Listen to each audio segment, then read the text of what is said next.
ଗ୍ରାମରେ ବଜ୍ରପାତରେ 3 ଗୋରୁ ମୃତ। ବଜ୍ରପାତରେ 3 ଗୋରୁ ମୃତ, ଗୋଟିଏ ଆହତ।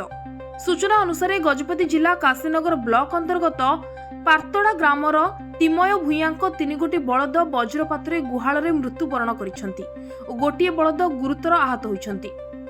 ମରିଥିବା ବଳଦର ଆନୁମାନିକ ଦର ପ୍ରାୟ 80,000 ହେବ ବୋଲି ଆକଳନ କରାଯାଇଛି।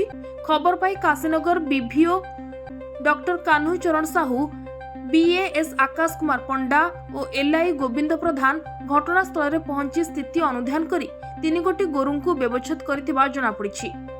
ତିମୟ ଭୂୟାଁ ଅତ୍ୟନ୍ତ ଗରିବ ହୋଇଥିବା ହେତୁ କ୍ଷତିପୂରଣ ଦେବା ନିମନ୍ତେ ସରକାରଙ୍କୁ ଗୁହାରି କରିଛନ୍ତି।